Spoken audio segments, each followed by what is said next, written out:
അപ്പൊ ഇവര് പറഞ്ഞ പോലെ വ്യക്തിപ്പെട്ട കാര്യം പറയാ. ഇന്നലെ ഞാൻ ജിമ്മ് കഴിഞ്ഞ് വന്നിട്ട് ഞാൻ മ്യൂസിക് ഫുഡൊക്കെ കഴിച്ചുകൊണ്ടിരിക്കണം. അപ്പൊ കേറ്റിക്ക് ഇങ്ങനെ മെസ്സേജ്, അതായത് അനുവിന്റെ ഷെഡ്യൂൾ ഏകദേശം എനിക്ക് അറിയാം പരിപാടി ഉണ്ടെന്ന്.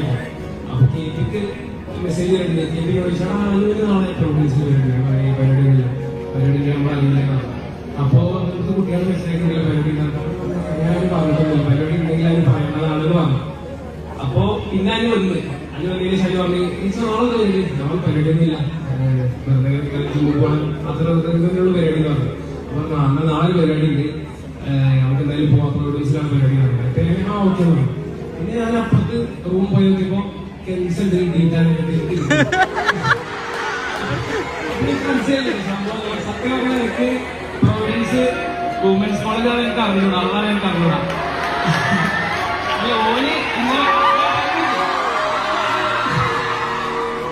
അതല്ല, ഓന് ഇന്നലെ ഒരു കല്യാണ വാക്ക് ഉണ്ടായിരുന്നു, നല്ല നെയ്യൊക്കെ ചെയ്യും. അപ്പൊ അതിന്റെ തരാൻ അവൻ ഓനിച്ച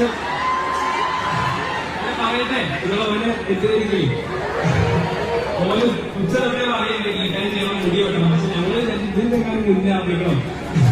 അപ്പൊ ഓന് ഉച്ചോട്ടെ പറഞ്ഞ മുടി വെക്കണം, ഡീറ്റൈൻ ചെയ്യണം. ഞാൻ പോലെ സൺസ്ക്രീനും രാവിലെ സൺസ്ക്രീനും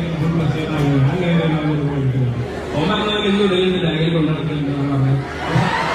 സത്യമായിട്ട് എനിക്ക് പ്രൊവിൻസ് വുമൻസ് കോളേജ് അറിയില്ല. ഞാൻ പ്ലസ് ടു കഴിഞ്ഞിട്ട് പഠിത്തം നിർത്തിയതാണ്, ഞാൻ കോളേജിൽ പോയിട്ടില്ല. അത് വുമൻസ് കോളേജാണെങ്കിൽ എന്നോട് എല്ലാവരും പറയുന്നുണ്ട് പ്രൊവിഡൻസിലാണ് പരിപാടി. ഞാൻ ഇതെന്താ പാട്ടോടെ പോയില്ല, വേറെ പരിപാടിയൊന്നുമില്ല. അപ്പൊ അങ്ങനെയാണ് എത്തിപ്പെട്ടത്.